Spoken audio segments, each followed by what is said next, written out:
72시간 평가의 핵심은 지속 능력이었습니다. 터키와 시리아 국경을 강타한 규모 7.8의 대지진, 5만 명이 넘는 사상자가 발생한 이 참사는 터키 정부에게 한 가지 질문을 던졌습니다. 우리 군은 재난 상황에서 얼마나 빠르게 대응할 수 있는가? 그로부터 3개월 후 나토 남방사령부 주최로 특별한 시연이 열렸습니다. 한국의 K9 자주포와 러시아의 무스타에스가 맞붙은 72시간의 대결.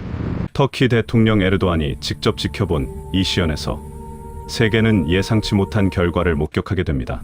자랑스러운 대한민국의 기록 계속 만나보고 싶으시다면 구독과 좋아요 눌러주시고 댓글에 대한민국 만세로 응원해주세요.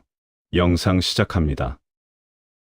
2023년 5월 14일 오전 8시 터키 남부 가지안테프 외곽 훈련장.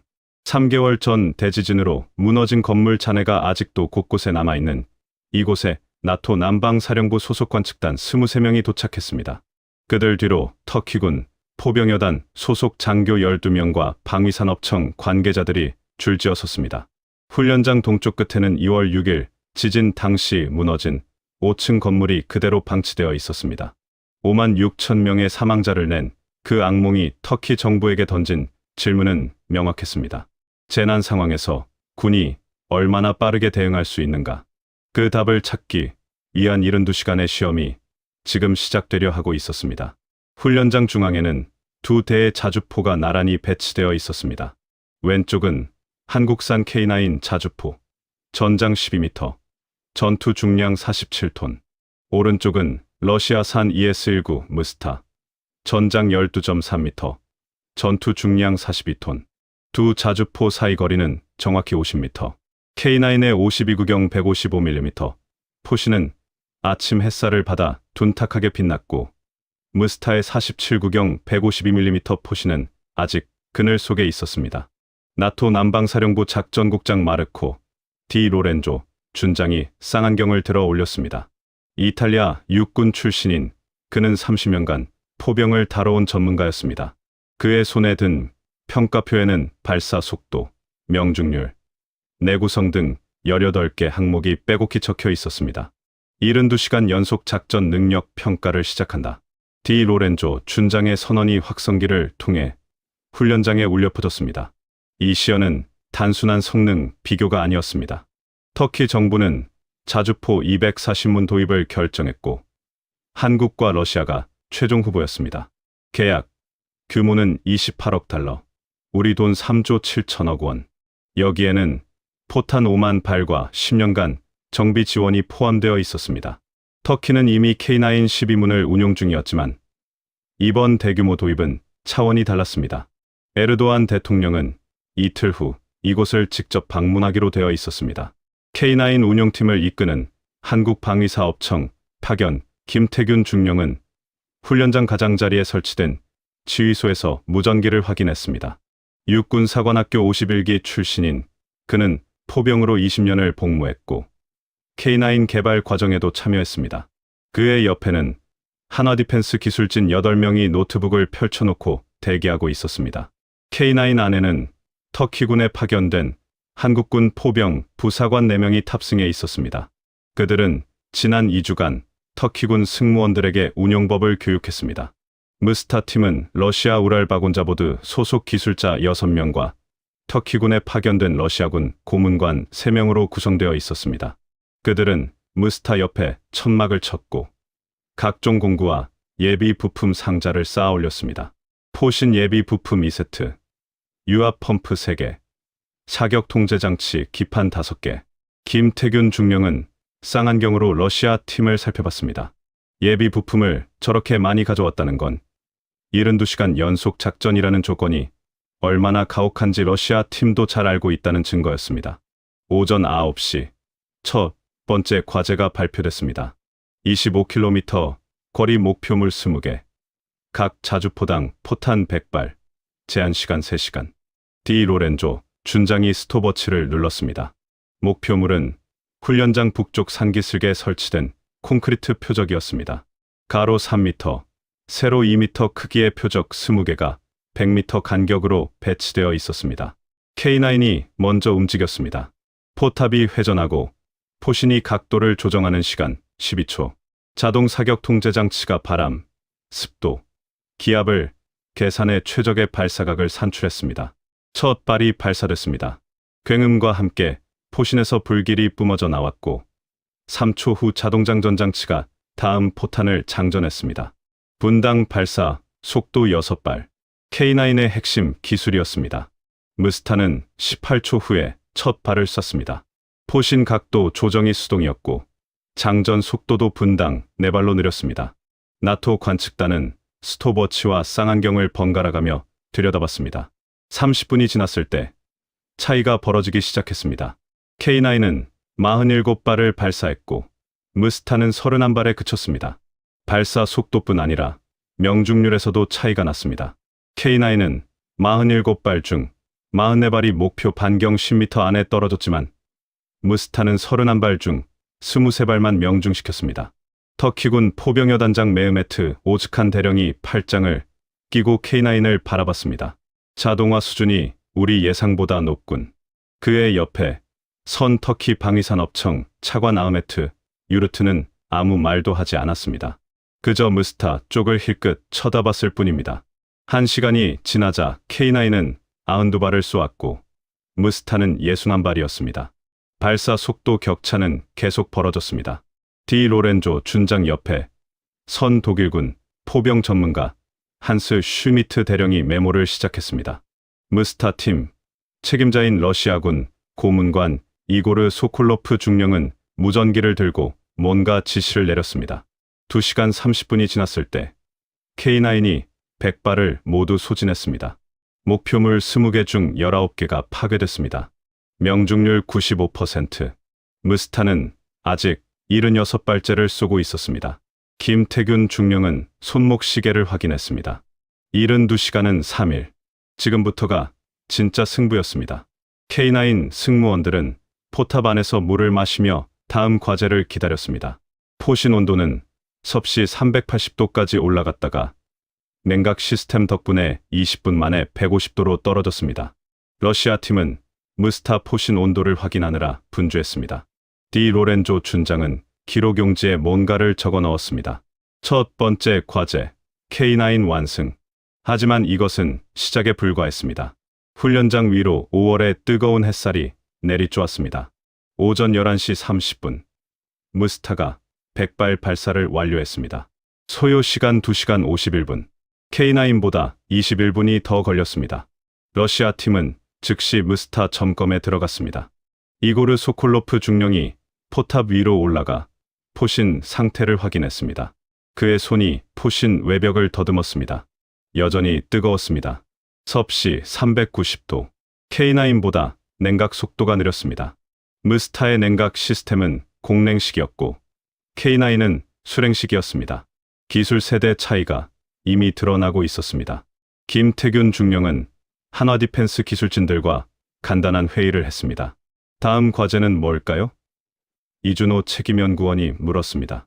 아마 연속 사격일 겁니다. 김태균 중령이 답했습니다. 72시간 평가의 핵심은 지속 능력이었습니다.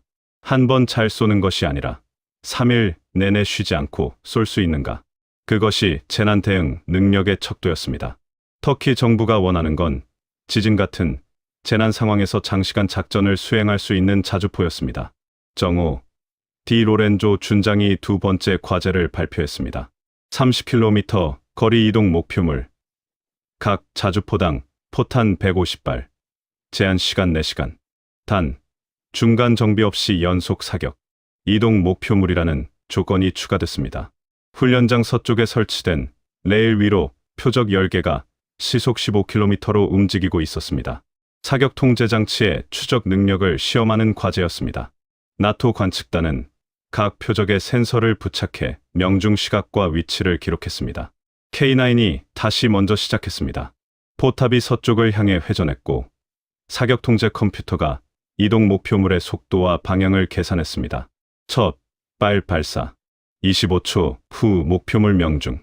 두 번째 발사 23초 후 명중. K9의 자동 추적 시스템은 목표물의 이동 경로를 예측해 선제 발사 지점을 계산했습니다. 무스타는 수동 추적이었습니다. 승무원이 직접 조준경으로 목표물을 따라가며 발사 타이밍을 잡아야 했습니다. 첫 발사 41초 후 목표물 빗나감. 두 번째 발사 38초 후 명중. 1시간이 지났을 때 K9은 38발을 발사해 35발을 명중시켰습니다. 명중률 92%. 무스타는 24발을 발사해 16발을 명중시켰습니다. 명중률 67%. 이동 목표물에 대한 대응 능력에서 격차가 더 벌어졌습니다. 터키 방위산업청 차관 아흐메트 유르트가 무전기를 들고 누군가와 통화를 시작했습니다. 아마도 앙카라에 있는 상급자에게 중간 보고를 하는 듯했습니다. 2시간이 지났을 때 무스타의 첫 번째 문제가 발생했습니다. 유압 펌프에서 이상음이 들렸습니다. 소콜로프 중령이 즉시 사격 중지를 명령했습니다. 러시아 기술자 2명이 무스타로 달려갔습니다. 그들은 공구 상자를 열고 유압 라인을 점검했습니다. 10분 후 예비 유압 펌프로 교체 작업이 시작됐습니다. 디 로렌조 준장은 스톱워치를 멈추지 않았습니다. 정비 시간도 평가에 포함됐습니다. 이것이 72시간 연속 작전의 의미였습니다. K9은 계속 사격을 이어갔습니다. 엔진 소리는 안정적이었고 포탑 회전도 부드러웠습니다. 한화디펜스 기술진들은 노트북 화면을 보며 각종 센서 데이터를 확인했습니다. 엔진 온도, 유압 압력, 전기 시스템 전압, 모든 수치가 정상 범위 안에 있었습니다. 박성훈 수석연구원이 고개를 끄덕였습니다. 문제 없습니다. 김태균 중령은 안도의 한숨을 내쉬었습니다. 무스타의 정비가 완료되는데 38분이 걸렸습니다. 소콜로프 중령이 사격 재개를 지시했습니다. 하지만 무스타의 발사 속도는 이전보다 느려졌습니다. 유압 펌프 교체 이후 승무원들이 조심스러워진 탓이었습니다. 또 다른 고장이 발생하면 시연 자체가 중단될 수 있었습니다. 터키군 포병여단장 메흐메트 오즈칸 대령은 팔짱을 끼고 무스타를 지켜봤습니다. 그의 표정은 굳어 있었습니다. 오후 3시 K9이 150발 발사를 완료했습니다. 소요 시간 3시간 54분. 명중률 91%. 무스타는 아직 109발째였습니다. 38분의 정비 시간을 제외하더라도 발사 속도에서 뒤처지고 있었습니다. 김태균 중령은 K9 승무원들에게 잠시 휴식을 지시했습니다. 승무원 4명이 포탑에서 내려와 그늘 아래로 걸어갔습니다. 그들의 얼굴에는 땀이 흥건했지만 표정은 여유로웠습니다. 오후 4시 20분. 무스타가 150발 발사를 완료했습니다. 소요 시간 4시간 20분. 제한 시간을 20분 초과했습니다. 명중률 71%. 디 로렌조 준장은 기록용지에 적색 펜으로 표시를 했습니다. 두 번째 과제. K9 완승. 무스타는 제한 시간 초과와 낮은 명중률로 감점을 받았습니다. 나토 관측단 사이에서 작은 술렁임이 일었습니다. 한스 슈미트 대령이 디 로렌조 준장에게 뭔가 속삭였습니다.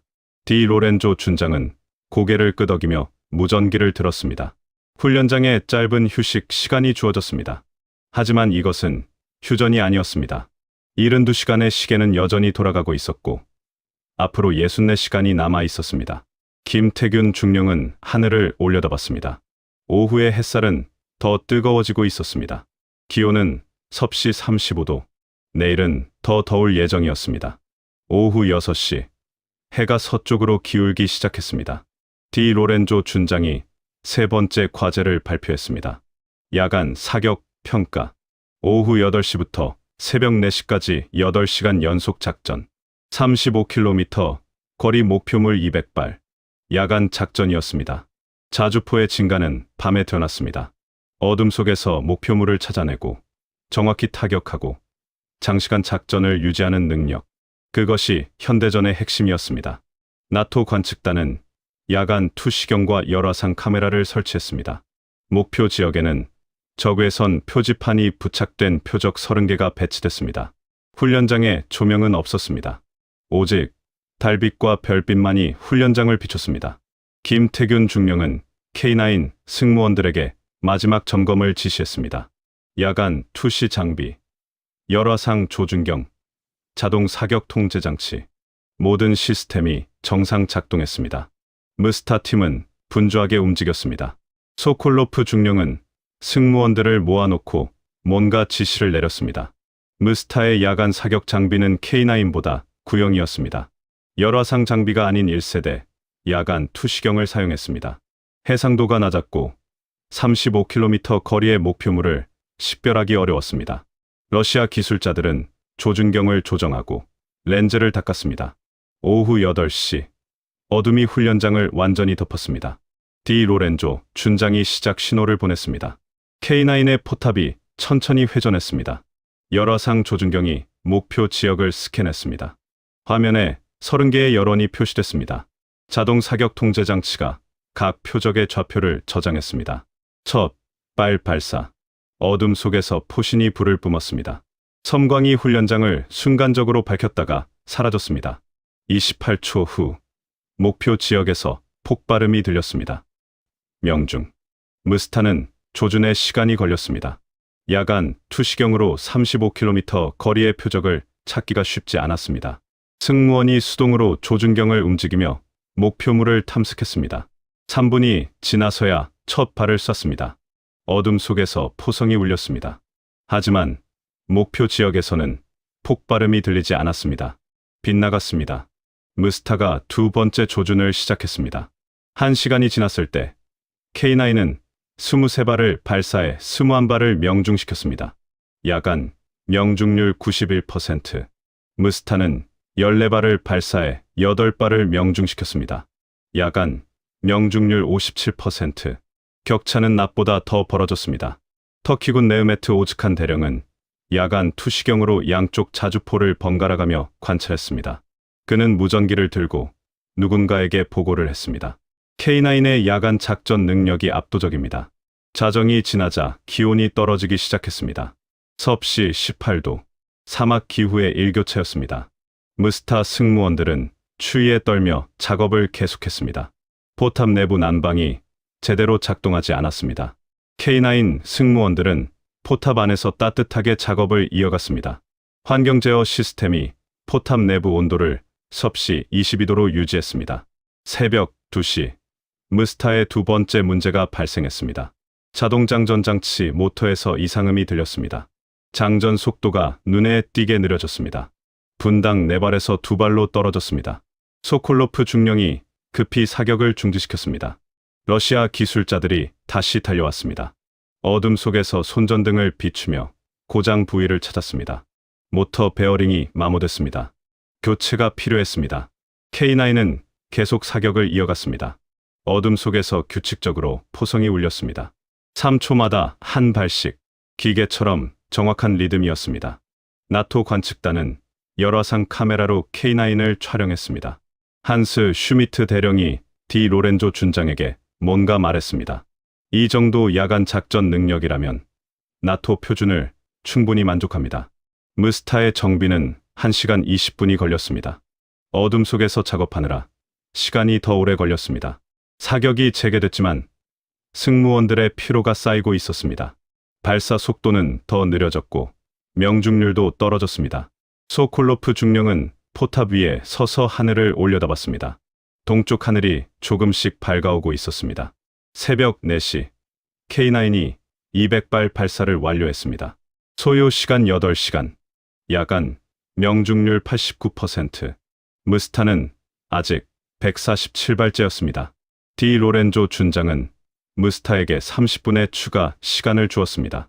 하지만 무스타는 30분 안에 53발을 쏠 수 없었습니다. 새벽 4시 30분, 무스타는 168발에서 사격을 중단했습니다. 세 번째 과제, K9 완승. 야간 작전 능력에서 압도적인 차이를 보였습니다. 동쪽 하늘에서 해가 떠오르기 시작했습니다. 72시간 중 20시간이 지났습니다. 5월 16일 오전 10시, 훈련장에 헬리콥터 소리가 울려 퍼졌습니다. 터키 대통령 레제프 타이이프 에르도안이 도착했습니다. 그의 뒤로 국방장관과 참모총장, 방위산업청장이 따라왔습니다. 나토 남방사령부 관측단은 일제히 경례를 했습니다. 디 로렌조 준장이 에르도안에게 다가가 악수를 청했습니다. 카카, 지난 20시간 동안의 시연 결과를 보고드리겠습니다. 에르도안은 고개를 끄덕이며 훈련장 중앙으로 걸어갔습니다. 그의 시선이 K9과 무스타를 번갈아가며 훑었습니다. K9은 깨끗했습니다. 포신의 그을음이 약간 묻어 있었지만 전체적으로 멀쩡했습니다. 무스타는 달랐습니다. 포탑 옆에 공구 상자가 어지럽게 널려 있었고 교체된 부품들이 천막 안에 쌓여 있었습니다. 에르도안의 표정이 굳어졌습니다. 디 로렌조 준장이 평가표를 펼쳤습니다. 첫 번째 과제, K9 명중률 95%, 무스타 명중률 74%. 두 번째 과제, K9 제한 시간 내 완료, 무스타 20분 초과. 세 번째 과제, K9 야간 명중률 89%, 무스타는 목표량 미달성. 에르도안은 아무 말도 하지 않았습니다. 그저 K9을 오랫동안 바라봤을 뿐입니다. 터키 국방장관 훌루시 아카르가 에르도안 옆에 섰습니다. 카카, K9의 기술력이 예상보다 훨씬 뛰어납니다. 에르도안은 고개를 끄덕였습니다. 2월 지진 때 우리가 배운 게 뭔가? 그가 물었습니다. 신속한 대응입니다. 훌루시 아카르가 답했습니다.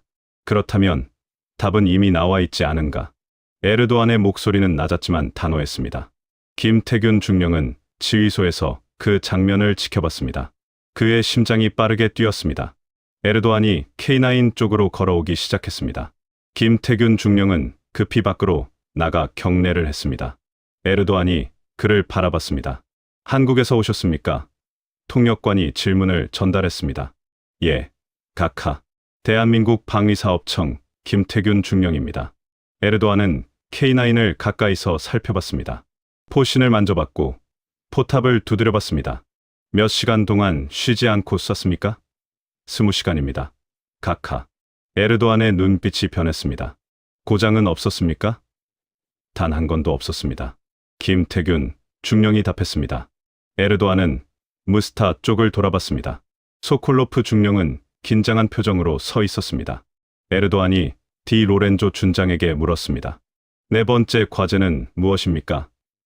디 로렌조 준장이 평가표를 확인했습니다. 기동 사격입니다. 각 자주포가 5km를 이동하면서 쉰발을 쏩니다. 정지 사격이 아닌 이동 중 사격입니다. 에르도안이 고개를 끄덕였습니다. 지금 당장 시작하십시오. 내가 직접 보겠습니다. 디 로렌조 준장은 무전기를 들었습니다. 네 번째 과제 준비가 시작됐습니다. 훈련장 동쪽에서 서쪽으로 5km 구간이 표시됐습니다. 목표물은 좌우 양쪽에 각각 25개씩 배치됐습니다. 자주포는 이동하면서 좌우 목표물을 번갈아가며 타격해야 했습니다. 가장 어려운 과제였습니다. 이동 중에는 차체가 흔들렸고 포신 안정화 시스템이 제대로 작동해야만 명중시킬 수 있었습니다. K9에는 능동형 포신 안정화 시스템이 장착되어 있었습니다. 포탑이 자동으로 차체 흔들림을 보정했습니다. 무스타는 수동 안정화였습니다. 승무원이 직접 조준을 유지해야 했습니다. 에르도안은 관측 지점에 섰습니다. 그의 옆으로 터키 고위 인사들이 줄지어 섰습니다. 나토 관측단도 쌍안경을 준비했습니다. 오전 10시 30분, 디 로렌조 준장이 시작 신호를 보냈습니다. K9이 먼저 출발했습니다. 엔진이 굉음을 내며 가속했습니다. 시속 40km, 포탑이 좌측을 향했습니다. 이동 중 첫 발 발사, 포신이 불을 뿜었지만 차체는 흔들림 없이 직진했습니다. 3초 후 목표물 명중, 포탑이 우측으로 회전했습니다. 두 번째 발사, 또 명중. K9은 달리면서 쏘면서 달렸습니다. 에르도안의 눈이 커졌습니다. 저게 가능한 겁니까? 그가 물었습니다. 디 로렌조 준장이 답했습니다. K9의 능동형 안정화 시스템 덕분입니다. 현존하는 자주포 중 최고 수준입니다. 무스타가 출발했습니다. 속도는 시속 30km. K9보다 느렸습니다. 첫 발을 쐈습니다. 빗나갔습니다. 차체 흔들림을 보정하지 못했습니다. 두 번째 발, 또 빗나갔습니다. 소콜로프 중령이 속도를 더 줄이라고 지시했습니다. 시속 20km. 세 번째 발, 겨우 명중. 하지만 속도가 너무 느렸습니다. 에르도안은 팔짱을 끼고 무스타를 바라봤습니다. 그의 표정에서 실망이 읽혔습니다. 30분 후 K9이 5km 구간을 완주했습니다. 50발 중 46발 명중, 명중률 92%. 무스타는 아직 3km 지점에 있었습니다. 에르도안이 디 로렌조 준장에게 말했습니다. 더 볼 필요가 없습니다. 결정은 이미 내렸습니다. 그는 김태균 중령을 돌아봤습니다. 240문 전량 K9으로 도입하겠습니다. 김태균 중령은 경례를 했습니다. 에르도안은 헬리콥터로 돌아갔습니다. 훈련장에 다시 정적이 찾아왔습니다. 5월 16일 오후 2시 러시아 모스크바 크레린 국방부 회의실. 긴급 화상회의가 소집됐습니다. 러시아 국방부 차관 알렉세이 크리보르치코가 스크린을 응시했습니다. 화면에는 터키 훈련장의 실시간 영상이 송출되고 있었습니다. 소콜로프 중령이 보낸 보고서가 책상 위에 놓여 있었습니다. K9 대비 무스타의 발사 속도 60% 수준, 명중률 75% 수준, 고장 2건 발생. 크리보르치코의 표정이 굳었습니다. 에르도안이 이미 결정을 내렸다는 겁니까? 우랄바곤자보드 사장이 고개를 숙였습니다. 240문 전량 K9입니다. 28억 달러 계약을 날렸습니다.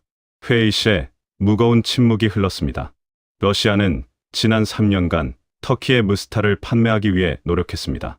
가격을 K9보다 15% 낮췄고 기술 이전도 제한했습니다. 하지만 기술력 격차는 가격으로 메울 수 없었습니다. 크리보르치코가 물었습니다. 폴란드 계약은 어떻게 됐습니까? 우랄바곤자보드 사장이 답했습니다. 폴란드도 K9을 선택했습니다. 672문입니다. 크리보르치코는 창밖을 바라봤습니다. 러시아 방산업체들은 지난 10년간 K9에게 계속 밀려왔습니다. 인도, 이집트, 노르웨이, 에스토니아 모두 K9을 선택했습니다. 이제 터키마저 K9을 선택했습니다. 그는 스크린을 다시 봤습니다. 훈련장에서 K9은 여전히 완벽하게 작동하고 있었습니다. 한편 터키 훈련장에서는 5번째 과제가 시작됐습니다. 디 로렌조 준장이 발표했습니다. 극한 환경 테스트. 영하 10도 냉동 컨테이너에서 2시간 보관 후 즉시 사격. 각 50발. 이 과제는 겨울 작전 능력을 평가하는 것이었습니다. 터키 동부는 겨울에 영하 20도까지 내려갔습니다. 자주포는 극한 추위에서도 작동해야 했습니다. K9과 무스타가 각각 냉동 컨테이너로 들어갔습니다. 컨테이너 내부 온도는 영하 10도로 설정됐습니다. 유압유가 얼어붙을 수 있는 온도였습니다. 엔진 오일도 점도가 높아져 시동이 어려워질 수 있었습니다. 2시간 후 K9이 먼저 컨테이너에서 나왔습니다. 포신과 포탑에 서리가 하얗게 내려앉아 있었습니다. 승무원이 시동을 걸었습니다. 엔진이 한 번에 켜졌습니다. 예열 시스템이 작동하며 유압유를 데웠습니다. 3분 후 포탑이 회전했습니다. 부드러웠습니다. 첫 발 발사. 정상 작동. K9의 동절기 작전 시스템은 영하 30도까지 견디도록 설계되어 있었습니다. 무스타가 컨테이너에서 나왔습니다. 승무원이 시동을 걸었습니다. 엔진이 걸리지 않았습니다. 2번째 시도. 엔진이 헛돌았습니다. 3번째 시도. 겨우 시동이 걸렸습니다. 하지만 포탑이 움직이지 않았습니다. 유압유가 굳어 있었습니다. 러시아 기술자들이 달려와 히터로 유압 펌프를 데우기 시작했습니다. 20분이 지나서야 포탑이 천천히 회전했습니다. 나토 관측단은 스톱워치를 들여다봤습니다. K9 즉시 작전 가능. 무스타 작전 준비 시간 20분. 한스 슈미트 대령이 메모를 했습니다. 동절기 작전 능력. K9 압도적 우세. 무스타가 첫 발을 쐈습니다. 하지만 반동 흡수 장치가 제대로 작동하지 않았습니다. 차체 전체가 뒤로 밀렸습니다. 유압 시스템이 아직 완전히 데워지지 않았기 때문이었습니다. 소콜로프 중령은 고개를 저었습니다. 이미 승부는 났습니다. K9은 50발을 27분 만에 모두 쐈습니다. 명중률 94%. 무스타는 50발을 쏘는데 53분이 걸렸습니다. 명중률 69%. 디 로렌조 준장은 평가표에 또 적색 펜으로 표시를 했습니다. 5번째 과제, K9 완승. 무스타는 동절기 작전 능력에서 치명적인 약점을 드러냈습니다. 김태균 중령은 한화 디펜스 기술진들과 악수를 나눴습니다. 우리가 해냈습니다. 이준호 책임연구원이 말했습니다. 아직 24시간 남았습니다. 김태균 중령이 답했습니다. 방심하지 맙시다.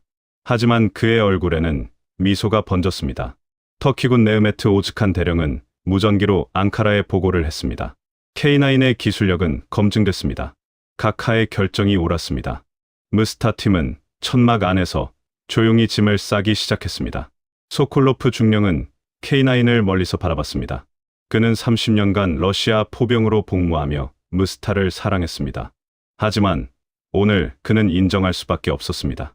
무스타는 이미 9세대 무기였고 K9은 차세대 무기였습니다. 기술 세대 차이는 노력으로 극복할 수 없었습니다. 그는 무거운 한숨을 내쉬었습니다. 훈련장 너머로 해가 기울고 있었습니다. 72시간 중 34시간이 지났습니다. 하지만 실질적인 승부는 이미 끝났습니다. 나머지 38시간은 형식적인 절차에 불과했습니다. 디 로렌조 준장은 나토 본부의 중간 보고서를 전송했습니다. K9 자주포, 나토 표준 충족 확인, 터키군 도입, 적합 판정. 브뤼셀 나토 본부에서는 이 보고서를 검토하며 K9의 나토 무기 체계 편입을 논의하기 시작했습니다. 한국산 무기가 나토 표준 무기로 인정받는 순간이 다가오고 있었습니다. 5월 17일 오전 8시, 72시간 시연의 마지막 날이 밝았습니다. 훈련장에는 전날보다 더 많은 인원이 모여들었습니다. 나토 유럽 사령부에서 파견된 미군 포병 전문가 5명이 추가로 도착했습니다. 그들 중 한 명인 제임스 윌리엄스 대령은 미 육군 포병학교 교관이었습니다. 그는 30년간 미군의 M109 팔라딘 자주포를 운용해왔고 K9에 대해서도 잘 알고 있었습니다. 한국 자주포가 이 정도일 줄은 몰랐군요. 그가 디 로렌조 준장에게 말했습니다. 디 로렌조 준장이 답했습니다. K9은 이미 7개국에 수출됐습니다. 이번 터키 계약까지 포함하면 8개국입니다. 세계에서 가장 많이 팔린 자주포 중 하나가 될 겁니다. 제임스 윌리엄스 대령은 고개를 끄덕였습니다. 미군도 M109 후속 모델을 고민하고 있었고 K9이 후보 중 하나였습니다. 오전 9시, 디 로렌조 준장이 6번째 과제를 발표했습니다. 최대 사거리 도전, 40km 거리 목표물, 각 자주포당 100발.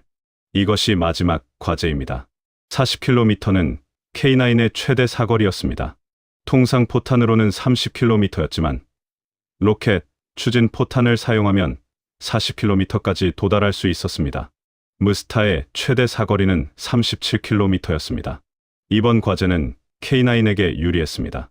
훈련장 북쪽 40km 지점에 목표 지역이 설정됐습니다. 표적 20개가 500m 간격으로 배치됐습니다. 나토 관측단은 헬리콥터를 타고 목표 지역으로 이동했습니다. 고속 카메라와 레이저 측정기를 다시 설치했습니다. K9이 로켓 추진 포탄을 장전했습니다. 이 포탄은 일반 포탄보다 20% 비쌌지만 사거리가 30% 길었습니다. 포탑이 북쪽을 향했습니다.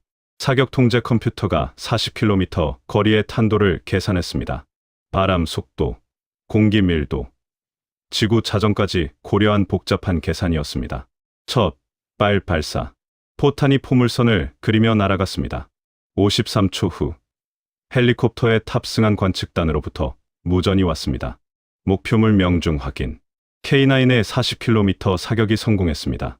무스타는 일반 포탄을 사용했습니다. 로켓 추진 포탄이 없었기 때문입니다. 무스타는 최대 각도로 포신을 올렸습니다. 첫 발 발사. 포탄은 37km를 날아가 목표 지역 3km 전방에 떨어졌습니다. 사거리 부족. 소콜로프 중령은 무전기로 본국에 긴급 연락을 취했습니다. 로켓 추진 포탄 없이는 과제 수행이 불가능합니다. 모스크바에서 답이 왔습니다. 로켓 추진 포탄 개발이 아직 완료되지 않았습니다. 최선을 다하십시오. 소콜로프 중령은 한숨을 쉬었습니다. 무스타는 37km까지만 쏠 수 있었고 40km 과제는 처음부터 불가능했습니다. 그는 디 로렌조 준장에게 다가갔습니다. 준장님, 무스타는 이번 과제에서 기권하겠습니다. 디 로렌조 준장은 기록용지에 표시를 했습니다. 6번째 과제, 무스타 기권. K9 단독, 수행. 제임스 윌리엄스 대령이 쌍안경으로 K9을 관찰했습니다. K9은 계속 40km 사격을 이어갔습니다. 명중률은 87%였습니다. 일반적으로 사거리가 길어질수록 명중률이 떨어지는데 K9은 40km에서도 높은 명중률을 유지했습니다. 사격 통제 시스템이 얼마나 정교한 겁니까? 제임스 윌리엄스 대령이 김태균 중령에게 물었습니다.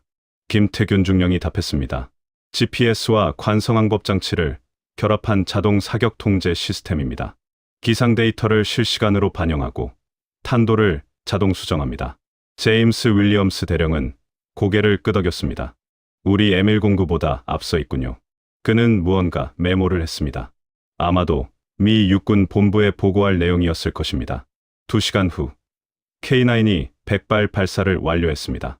40km 거리에서 87발 명중률 87%. 디 로렌조 준장은 평가표를 덮었습니다. 72시간 시연을 종료합니다. 훈련장에 박수 소리가 울렸습니다. 터키군 장교들이 K9을 향해 박수를 쳤습니다. 나토 관측단도 박수를 쳤습니다.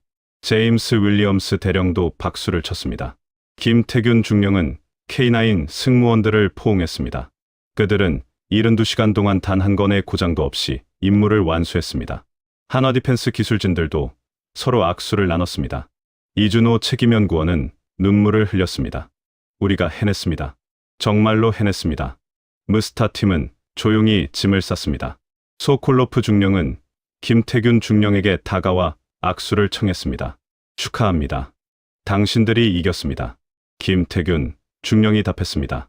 좋은 경쟁이었습니다. 소콜로프 중령은 쓸쓸한 미소를 지었습니다.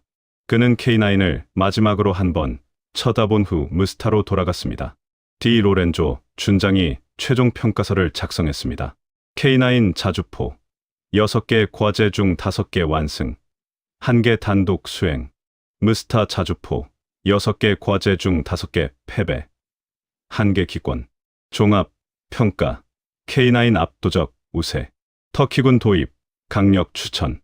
이 보고서는 터키 국방부와 나토 본부로 즉시 전송됐습니다. 앙카라에서는 에르도안 대통령이 이 보고서를 받아들고 국방장관에게 지시했습니다.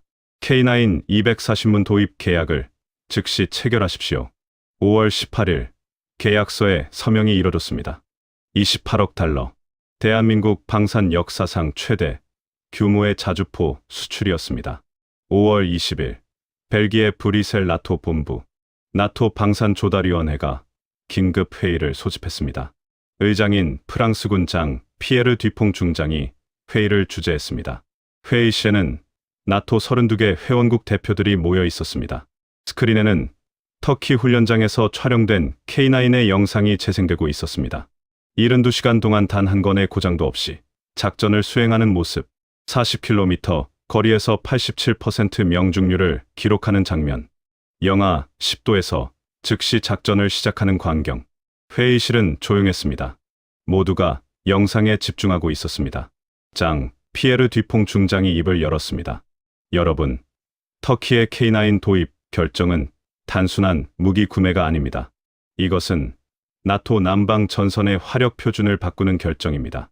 우리는 K9을 나토 표준 자주포로 인정할 것인지 논의해야 합니다. 독일 대표가 손을 들었습니다. 독일은 이미 K9의 라이선스 생산을 검토하고 있습니다. 우리의 PGH-2000은 훌륭하지만 생산 단가가 너무 높습니다. K9은 성능 대비 가격 경쟁력이 뛰어납니다. 이탈리아 대표가 덧붙였습니다. 이탈리아도 같은 입장입니다. K9의 72시간 무고장 작전 능력은 검증됐습니다.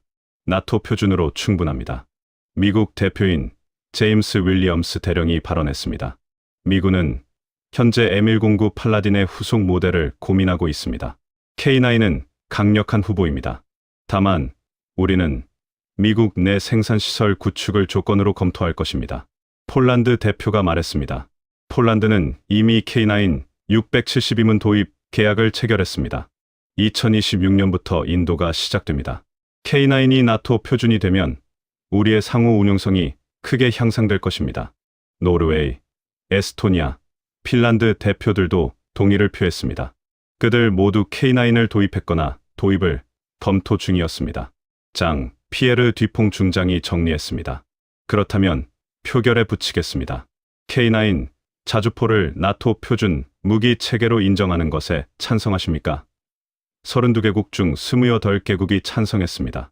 4개국은 기권했습니다. 반대는 없었습니다. 장 피에르 뒤퐁 중장이 선언했습니다. K9 자주포 나토 표준 무기 체계 인증. 회의실에 박수가 터져 나왔습니다. 이것은 역사적인 순간이었습니다. 한국산 무기가 나토 표준으로 인정받은 것은 K9이 처음이었습니다. 한편 서울 용산 국방부에서는 긴급 브리핑이 열렸습니다. 국방부 장관이 기자들 앞에 섰습니다. K9 자주포가 나토 표준 무기로 인증됐습니다. 이것은 대한민국 방산의 쾌거입니다. 터키 28억 달러 계약에 이어 추가로 5개국이 K9 도입을 타진하고 있습니다. 총 계약 규모는 60억 달러를 넘어설 것으로 예상됩니다. 기자들의 카메라 플래시가 터졌습니다. 질문이 쏟아졌습니다. 어느 나라들입니까? 국방부 장관이 답했습니다. 스페인, 루마니아, 그리스, 체코, 슬로바키아입니다. 모두 나토 회원국입니다. 나토 표준 인증이 결정적이었습니다. 또 다른 질문이 나왔습니다. 러시아의 반응은 어떻습니까? 국방부 장관이 답했습니다. 러시아는 공식 논평을 하지 않았습니다. 하지만 그들의 무스타는 이미 시장에서 밀려나고 있습니다. K9의 기술력을 따라잡기는 어려울 것입니다. 한화디펜스 본사에서는 축하 행사가 열렸습니다. 김태균 중령도 서울로 돌아와 행사에 참석했습니다. 한화디펜스 사장이 그의 손을 잡았습니다. 중령님 덕분입니다. 72시간 시연을 완벽하게 성공시켰습니다. 김태균 중령이 답했습니다. 우리 기술진들의 노력입니다. 저는 그저 지켜봤을 뿐입니다. 이준호 책임연구원이 다가왔습니다. 중령님, 스페인에서 시연 요청이 들어왔습니다. 또 72시간 시연을 해야 합니다. 김태균 중령은 웃었습니다. 그렇다면 다시 가야겠군요. 그는 창밖을 바라봤습니다. 한강이 보였습니다. 그는 30년 전 육군 사관학교에 입학했을 때를 떠올렸습니다. 그때만 해도 한국은 무기를 수입하는 나라였습니다. 미국제 M109, 독일제 장비들을 사용했습니다. 하지만 이제는 달랐습니다. 한국은 무기를 수출하는 나라가 됐습니다. K9은 세계 7대 자주포 중 하나로 인정받았고 이제 나토 표준이 됐습니다. 그는 가슴이 뿌듯했습니다.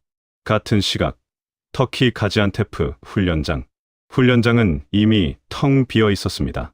K9과 무스타는 모두 철수했습니다. 하지만 훈련장 중앙에는 작은 동판이 설치되어 있었습니다. 터키 정부가 설치한 기념판이었습니다. 2023년 5월 14일부터 17일까지 이곳에서 K9 자주포가 72시간 연속 작전 시연을 성공적으로 수행했다. 이 시연은 터키군의 화력 현대화에 기여했으며 나토 표준 무기 체계 인증의 계기가 됐다. 동판 아래에는 작은 글씨로 추가 문구가 새겨져 있었습니다. 기술은 국경을 넘고 신뢰는 동맹을 만든다. 바람이 훈련장을 지나갔습니다. 포탄이 떨어졌던 자리에는 아직도 흙먼지가 날렸습니다. 하지만 그 흙먼지 속에서 새로운 역사가 쓰여지고 있었습니다. 대한민국 방산의 역사, K9의 역사, 그리고 나토의 새로운 표준. 2025년 5월 14일 터키 가지안테프 2년이 흘렀습니다. 김태균 중령은 다시 이곳을 찾았습니다.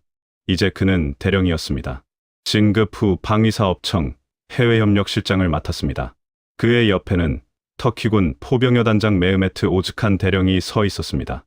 오즈칸 대령도 진급해 준장이 됐습니다. 두 사람은 훈련장 중앙에 설치된 동판 앞에 섰습니다. 오즈칸 준장이 입을 열었습니다. 대령님, 아니 이제 대령님이시군요. K9 덕분에 우리 군은 변했습니다.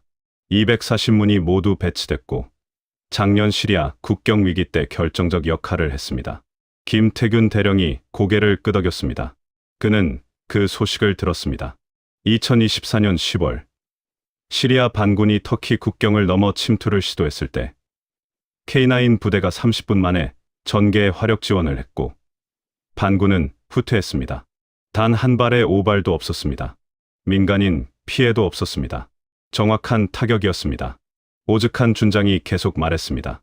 그날 밤 저는 K9 포대를 직접 지휘했습니다. 어둠 속에서 열화상 조준경으로 목표물을 찾아내고 정확히 타격했습니다. 2년 전 여기서 본 그 모습 그대로였습니다. 그때 저는 확신했습니다. 우리의 선택이 옳았다고.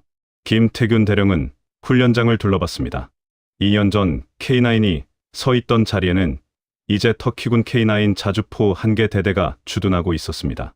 24문의 K9이 일렬로 정렬되어 있었습니다. 터키군 승무원들이 정비를 하고 있었습니다. 그들은 한국 기술진들에게 교육을 받았고 이제 스스로 K9을 완벽하게 운용할 수 있었습니다. 김태균 대령은 그들을 보며 생각했습니다. 무기는 도구에 불과하지만 그 도구를 다루는 사람들의 신뢰를 얻는 것이 진짜 성공이라고. K9은 단순히 성능이 좋아서 팔린 게 아니었습니다. 72시간 동안 단 한 건의 고장도 없이 묵묵히 자신의 역할을 해냈기 때문에 신뢰를 얻었습니다. 그것이 K9의 진정한 가치였습니다. 오즈칸 준장이 말했습니다. 대령님, 한 가지 말씀드리고 싶은 게 있습니다. 2년 전 그 72시간 동안 저는 K9을 지켜봤습니다. 처음에는 그저 무기라고 생각했습니다. 하지만 시간이 지날수록 그것이 단순한 무기가 아니라는 걸 깨달았습니다. 그것은 한국이라는 나라의 기술력이었고 신뢰였고 약속이었습니다. 쏘겠다고 하면 쏘고 맞추겠다고 하면 맞추고 고장나지 않겠다고 하면 고장나지 않는 것. 그런 약속을 지키는 나라가 있다는 것을 저는 그때 배웠습니다. 김태균 대령은 가슴이 뜨거워졌습니다. 그는 30년 군 생활 동안 많은 일을 겪었습니다. 하지만 이 순간만큼 자부심을 느낀 적은 없었습니다. 그는 다시 동판을 내려다봤습니다. 기술은 국경을 넘고 신뢰는 동맹을 만든다. 그 문구가 눈에 들어왔습니다. 오즈칸 준장이 경례를 했습니다. 대령님, 터키는 한국을 잊지 않을 것입니다. K9은 단순한 무기가 아니라 우리의 동맹입니다. 김태균 대령이 답례했습니다. 두 사람은 악수를 나눴습니다. 그리고 함께 훈련장을 걸었습니다. 바람이 불었습니다. 2년 전 그 5월의 바람과 같은 바람이었습니다. 하지만 이제 이 땅에는 폐허가 아니라 희망이 있었습니다. 지진으로 무너진 건물들은 재건됐고 사람들은 다시 일상으로 돌아갔습니다. 그리고 그 일상을 지키는 것 중 하나가 바로 K9이었습니다. 김태균 대령은 하늘을 올려다봤습니다. 구름 한 점 없는 맑은 하늘이었습니다. 그는 생각했습니다. 무기는 전쟁을 위해 만들었지만 때로는 평화를 지키기 위해 존재한다고. K9이 터키에서, 폴란드에서, 노르웨이에서, 그리고 세계 곳곳에서 평화를 지키고 있다고. 그것이 K9을 만든 사람들, 운용하는 사람들, 그리고 신뢰한 사람들이 함께 만든 성과라고. 그는 동판 앞으로 다시 돌아왔습니다. 그리고 마지막으로 한 번 더 그 문구를 읽었습니다. 기술은 국경을 넘고 신뢰는 동맹을 만든다. 이것이 72시간이 남긴 유산이었습니다. 포성이 아니라 신뢰, 승리가 아니라 약속, 그리고 그 약속을 지킨 사람들의 땀과 노력. 이것이 기록되어야 할 이유였습니다. 세상은 화려한 전쟁 영웅담만 기억하지만 진짜 역사는 묵묵히 약속을 지킨 사람들이 만든다는 것을 보여주기 위해. 오늘 영상이 좋으셨다면 구독과 좋아요, 댓글로 응원 부탁드립니다. 끝까지 시청해 주셔서 감사합니다.